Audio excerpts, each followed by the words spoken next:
Okay, so just make a short video. Keep having a lot of people ask me how to adjust the clamps. So the part that holds the string, obviously the actual clamp, is adjusted with this rotational dial. Or so it's a nut, whatever you want to call it, tension adjuster. Twist it that way to make it tighter. Twist it this way, make it looser.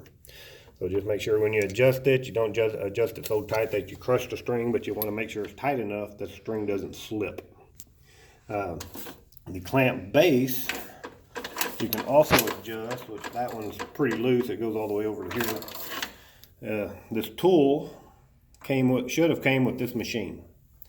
And if you look underneath, unlock it, you'll notice there's a hole in the bottom. It's on both sides. And there's a nut on the bottom of this clamp. Push that over there, and you put this tool into the hole, and it'll go on that nut. Now if you'll notice there's a hole in here. This should have also came with the machine. You can use that to stick in there as a lever. I don't like it just because it's got that big bulky handle. So I use my setting off all. You can use a screwdriver, whatever you want to. Just use that, stick it in that hole. And you turn clockwise. What you're looking down on it looks counterclockwise, but it's actually clockwise, I believe, to tighten it. Yep.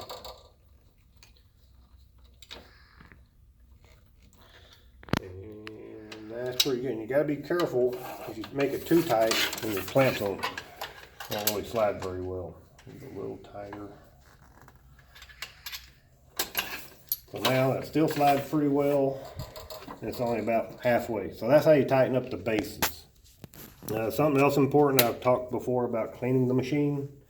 Every once in a while, every, I don't know, 3 or 4 times that you clean the machine, take your base clamps off. And to do that, these little black things in the end, they have screws underneath, and you can just take these out.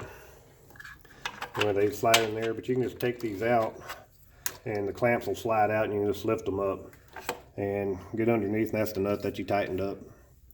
But you can get some alcohol, clean those off, and it'll make them slide a lot easier.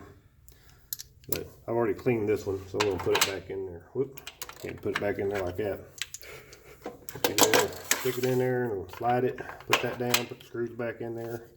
Let me see where we're at on this clamp. See, that clamp, you can tell, is a lot different from that one. That one was pretty loose. And at one point in time, I had another video. I said on this button over here, I couldn't remember what this button was for. This button, if you ever pull string and this quits pulling, gets jammed, you hit that button and that'll release your tension puller, your tension head. So anyway, that's how you adjust the clamps. Again, clean your machine about every 15 to 20 rackets, or if it starts to slip, make sure you clean them off. All you have to do, these I take apart. You've got to be careful. There's a couple of small springs in here. You don't want to lose your springs. This piece where the adjustment knob is at, this whole piece actually comes off. So make sure if you take this off, hold this in. All you do, you do this, you screw that out. But this whole piece will come off, and then there's 2 little springs in here. So just be careful, don't lose your springs. And this, all I do is take a shoelace and run through it. And I don't just leave it flat, I'll soak a little bit in alcohol and twist the shoelace up, and then you can run it through there, and you can even stick it in there and push that down and kind of pull it to give a little bit of friction. But that's all I do to clean that off. You can take this apart, and I've done that, but it's kind of a pain to put back together. Anyway, have any questions, let me know. I'll try to answer them as best as I can.